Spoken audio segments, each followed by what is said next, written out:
Alright, good evening, guys.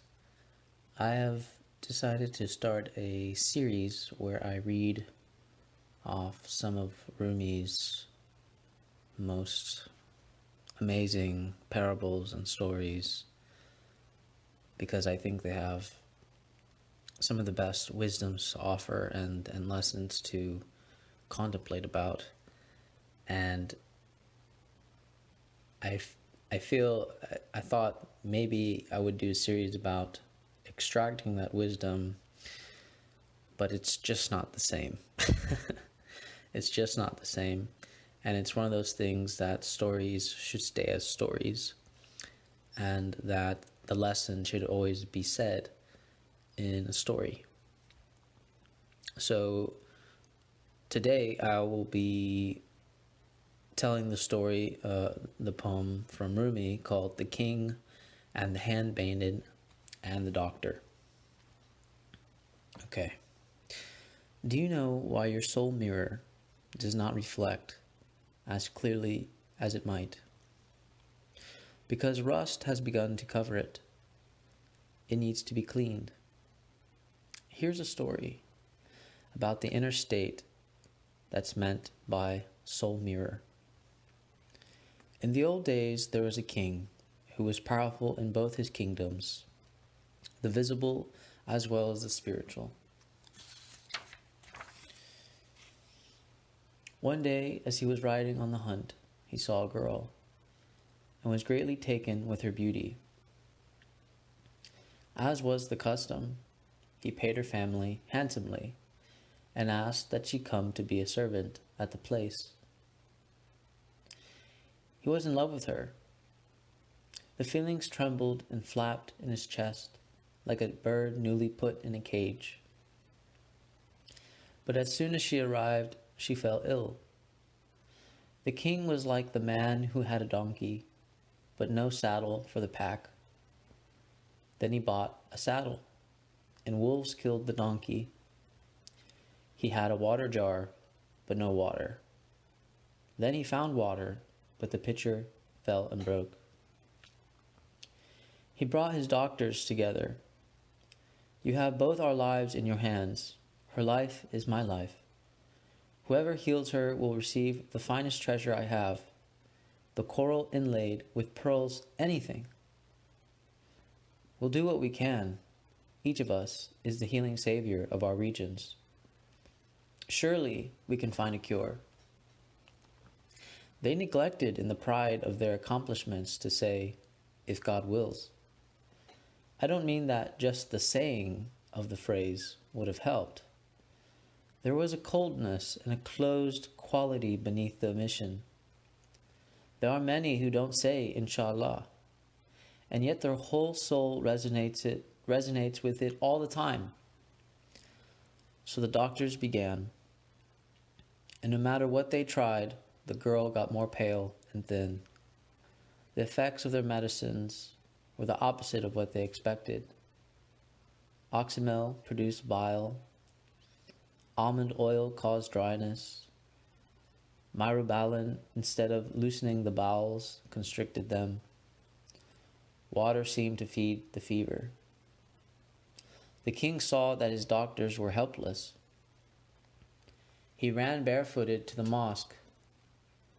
He knelt on the prayer rug and soaked the point of it with his tears. He dissolved into an annihilated state. And as he came out of that, he spoke this prayer. You know what's hidden here. I don't know what to do. You have said, even though I know all secrets, still declare it outwardly with an action. He cried out loud for help, and the ocean of grace surged over him. He slept in the midst of his weeping on the prayer rug. In his dream, an old man appeared. Good king, I have news.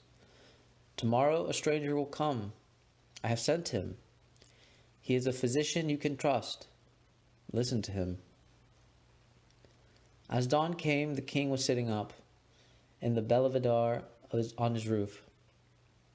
He saw someone coming, a person like the dawn. he ran to meet this guest.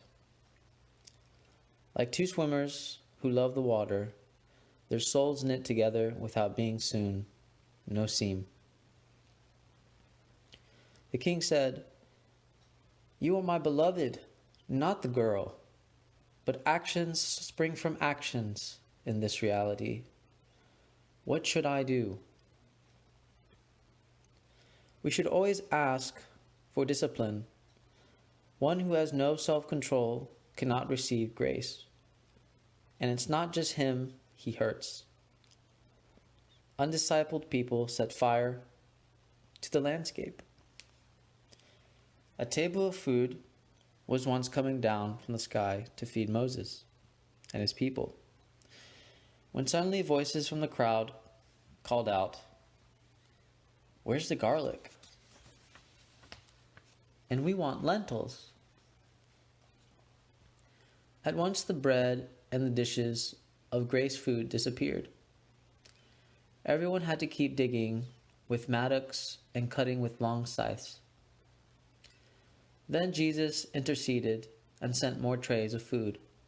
But again, some insolent people showed no respect. They grabbed like it wouldn't be enough.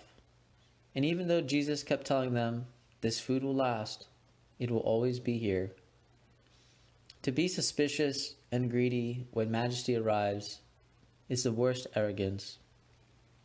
The gates closed. Withhold your giving, and no rain clouds will form. When sex goes on between everybody all the time, epidemics spread in every direction. When you feel gloomed over, it's your failure to praise. Irreverence and no discipline rob your soul of light. The king opened his arms and held the saintly doctor to him. He kissed his hand and his forehead and asked how his journey had been. Many dear concerns for this one who had been announced in his dream. He led him to the head table. "At last, I have found what patience can bring. This one whose face answers any question, who simply by looking can loosen the knot of intellectual discussion. You translate what is inside us. If you were to vanish, this vast meeting room would shrink to a closet. Protect us." They talked and ate a spirit meal. Then the king took the doctor's hand and led him to where the girl lay, telling him the story of her illness.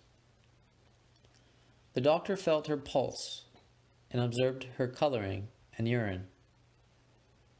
"Your healers have not helped. They've made her worse.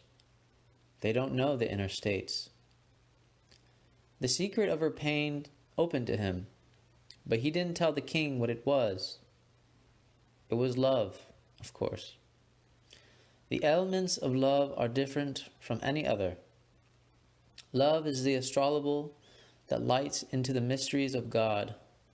Earth love, spirit love, any love looks into that yonder, and whatever I try to say, explaining love, is embarrassing. Some commentary clarifies, but with love silence is clearer. A pen went scribbling along, but when it tried to write love, it broke. If you want to expound on love, take your intellect out and let it lie down in the mud. It's no help. You want proof that the sun exists, so you stay up all night talking about it. Finally, you sleep as the sun comes up. Look at it. Nothing is so strange in this entire world as the sun. The sun of the soul is even more so. It has no yesterday. The physical sun is unique, but it's possible to imagine something like it. The spiritual sun has nothing comparable, inner or outer. Imagination cannot contain it. Word of that sun, Shams, came, and everything hid. Now Hussam touches my arm. He wants me to say more about Shams. Not now, Hussam. I don't know how to make words make sense or praise. In the friend place, nothing true can be said. Let me just be here. But Hussam begs, feed me, hurry, time is a sharp downward stroke. A Sufi is supposed to be a child of the moment. Aren't you a Sufi? Don't say tomorrow or later. And I reply, it's better that the way of the friend be concealed in a story.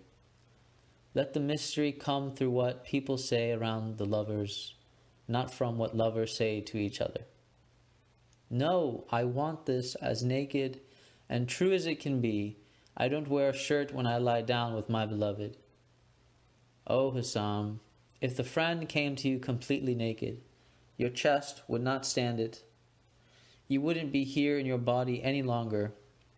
Ask for what you want, but within some limits.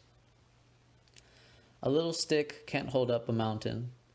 If that inner sun by which existence exists came even a little closer, everything would be scorched. Don't ask for that. Say no more for now about Shamsi Tabriz. This has no end. Go back to the beginning, the end of the story of the king and the lovesick maiden and the holy doctor who said, leave me alone with the girl. It was done, and quietly he began. Where are you from? Who are your relatives there? Who else are you close to in that region? On and on he gently asked about her life. When someone steps barefooted on a thorn, he immediately puts his foot on his knee and searches with a needle. And when he can't locate the tip, he moistens around the place with moisture from his lips. A splinter is often difficult to get out. How much more difficult a thorn in the heart? If everyone could find that thorn in themselves, things would be much more peaceful here. Someone put a clump of burrs under a donkey's tail. The donkey doesn't know what's wrong. He just starts jumping and bucking around.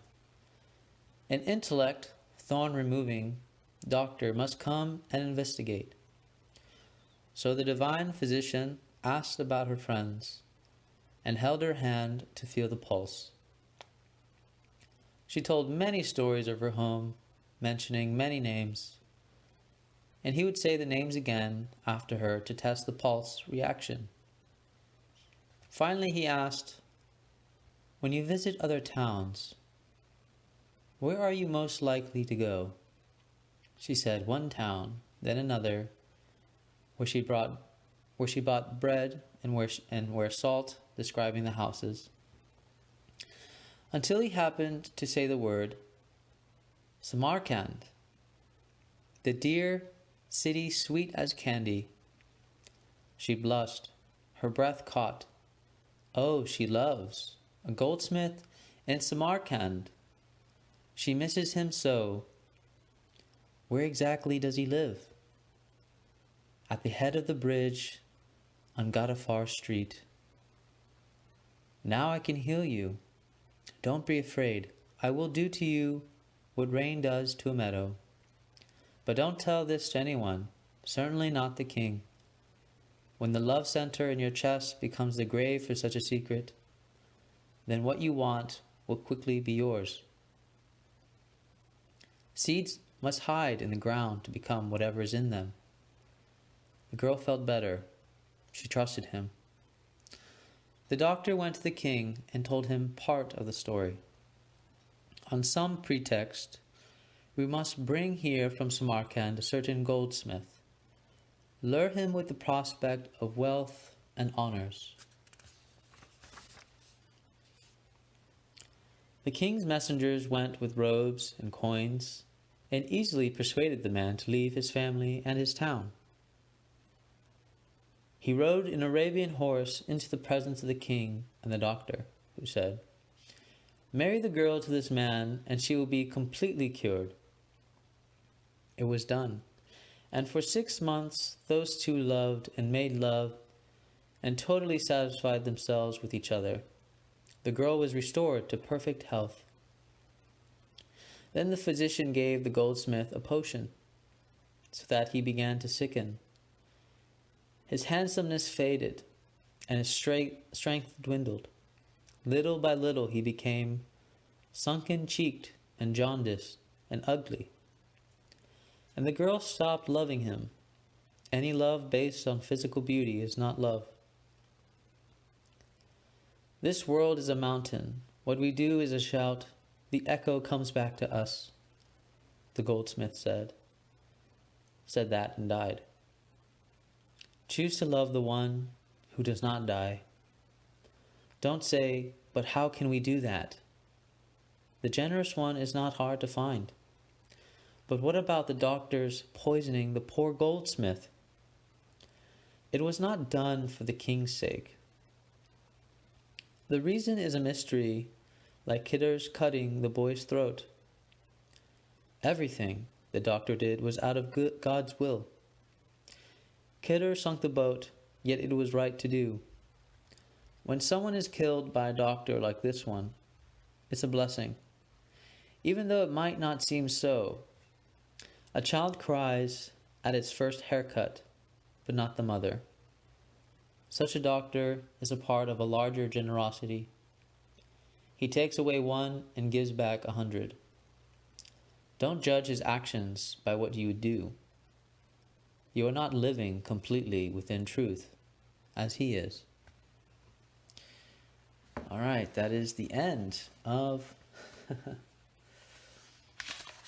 this wonderful poem, The King and the Handmaiden and the Doctor. For the next reading, it's going to be, I believe the next poem that I will do a second video for will be The Three Brothers and the Chinese Princess, which I believe is just as good as this long parable here. But anyways, I hope that gives you guys something to contemplate, think about, and all right, take care. See you guys later.